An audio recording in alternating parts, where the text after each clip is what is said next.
오늘은 청년 주거 문제에서 오는 불안과 그 해법에 대해서 질문드립니다. 작년에 부동산 가격이 정점을 찍고 현재는 내려가긴 했지만 미래에 대한 불확실성으로 청년들의 시름은 여전한 듯합니다. 주거가 불안하니 3포 세대, 아니 M포 세대라는 자조적인 용어가 돌고 있는데요. 개인적으로는 운이 좋아서 적당히 저축도 했고 별 문제는 없지만 나 하나 문제를 피해간다고 근본적인 원인이 해결되는 것도 아니고 세상에는 중요한 일들이 많은데 주거 문제 해결하겠다고 의미를 느끼지 못한 일을 평생 할 것을 생각하니 무거운 마음이 들기도 합니다.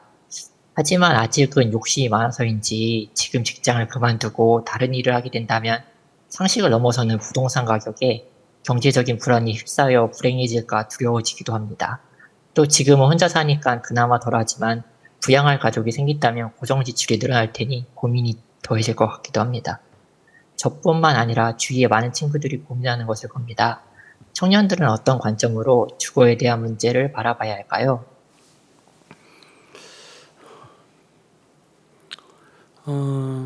지난 시기, 지난 50년 내지 60년 정도 한국 경제가 어떤 절대 빈곤 상태에서 지금에 이르도록 빠른 속도로 성장해 왔습니다. 소위 고도 성장을 해왔다. 이런 고도 성장의 기간에 부동산은 성장률보다 더 빠르게 가치가 향상이 됐습니다. 그렇기 때문에 우리가 근로소득을 합한 것보다 오히려 부동산 가격이 올라서 생기는 어떤 불로소득, 금융소득, 주식소득 이런 불로소득, 노동에 의한 게 아닌 임금소득이 아닌 소득이 우리나라는 총 임금소득보다 더 높은 이런 과정을 거쳤기 때문에 빈부격차가 극심하게 벌어진 요인이 됩니다. 이런 시대에는 남편이 회사에 가서 일을 내가 열심히 돈을 벌어오는 것보다 부인이 그 돈을 가지고 은행 대출을 얻어가 어디 집을 하나 사가지고 집값이 갑자기 오르게 되면 그 집을 팔고 또 다른 지역으로 이사를 가고 또 팔고 이사를 가고 이렇게 해서 이사를 몇 번 가서 벌은 부인의 돈이 직장을 계속 다닌 남편의 돈보다 훨씬 더 많이 벌었다. 이런 지금 사회 현상을 우리가 빚었습니다. 이거는 이런 계속 성장하는 국면에서 일어날 수 있는 일이고 대부분이 열에 7, 8은 성공하고 한둘은 실패를 한 케이스단 말이에요. 그런데 지금 우리가 정체 국면에 들었었어.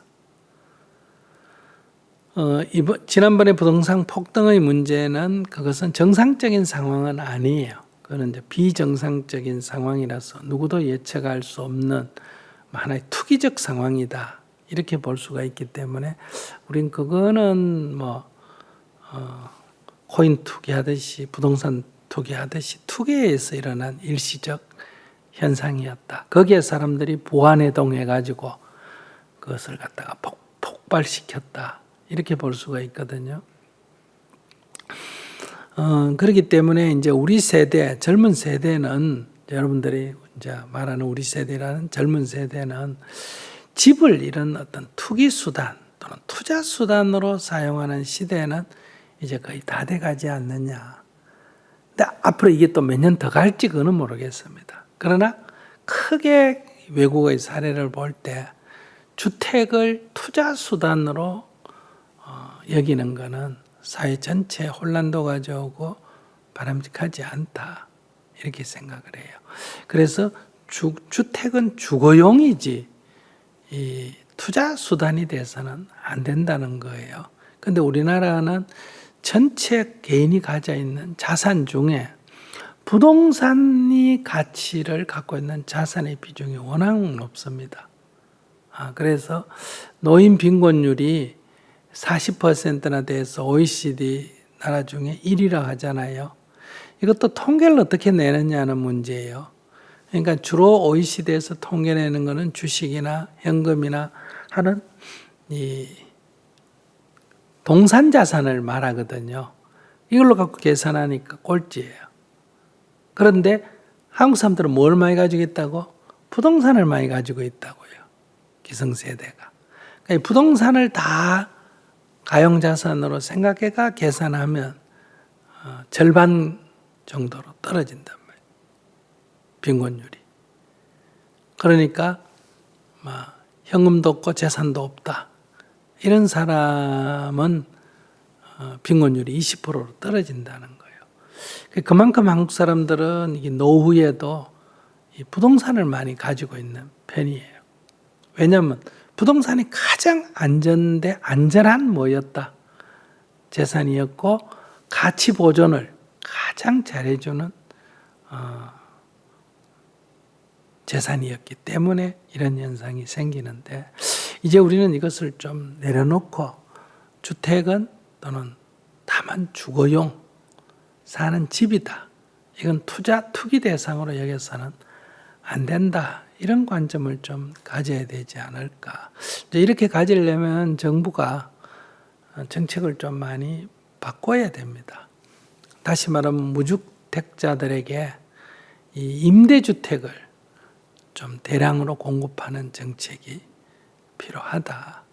그러면 이제 젊은이들은 주로 활동을 해야 되잖아요. 자산은 없고 노동은 해야 되고.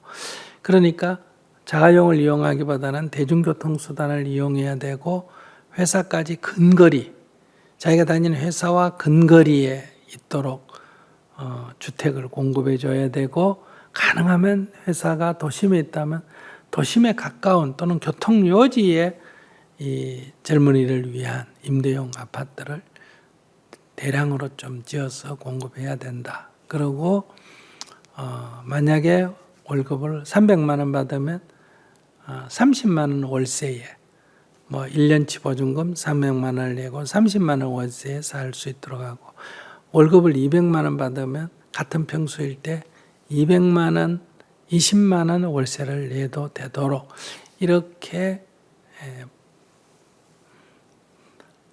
주택정책을 선다면 아마 젊은이들이 적어도 이렇게 최소한의 공간에서 안정된 생활을 할 수 있지 않을까. 그러니까 4대강 개발하는 데 드는 돈 이런 거를 만약에 이거 개발하는데 또 그린벨트 같은 거 푼다면 고급 주택을 짓거나 공공건물 짓거나 보다 청년들의 이런 임대주택을 짓는데 쓴다든지 그리고 재산이 있고 나이가 든 사람들은 교회로 가도록 그리고 도심의 근교에는 오히려 젊은이들이 살도록 이렇게 해서 이게 환경정책도 되잖아요. 가능하면 이동을 적게 하고 대중교통수단을 사용해서 이동하도록 해준다든지 이런 게 뒷받침이 돼야 주거 문제에 대한 불안도 없어지고 직장을 그렇게 꼭 고임금 직장만 추구하는 것도 좀 개선이 되고 그 다음에 결혼도 좀 용이해지고 그 다음에 자녀 양육도 좀 용이해지지 않을까. 자녀 양육 문제를 해결하면 여기다 한 가지 더 있어야 됩니다. 바로 사교육비가 들지 않도록 부자든 가난하든 초등학교까지 중학교까지는 무조건 똑같은 공교육을 받고 사교육을 받지 않아도 되는 이런 어떤 학교나 교육 시스템 운영을 해준다면 자녀 양육에 낳기만 하면 키우는 거 그렇게 큰 부담이 안 된다. 이런 걸 줘야 이 자녀에 대한 출산의 가능성이 높아지지 않느냐. 이런 어떤 주택정책, 교육정책이 나와야 되지 않을까 이렇게 생각을 해요. 우선 개인이 얘기한다면 본인의 질문은 조금 월급이 되는 직장에 다니는데 사회 변화를 위해서 직장을 그만두고 사회 정의를 위해서 한번 뛰어볼까 이런 생각을 하는 거는 출가자의 자세처럼 좋은데 그게 아무런 미련이 없어야 되는데 이러다가 내가 결혼 생활도 못하고 앞으로 집값 올라버리면 집도 못 사고 직장도 제대로 못 가면 어떡하나 이런 걱정이 한편 있는 수준이라면 절대로 집을 나와서는 안 된다. 직장에 다니면서 조금 더 시간을 내서 사회 정의를 위해서 봉사하고 활동하는 영역을 넓히는 거지. 지금 수준에서 이렇게 직장을 던지는 것은 후회하기가 쉽다. 이렇게 보여집니다.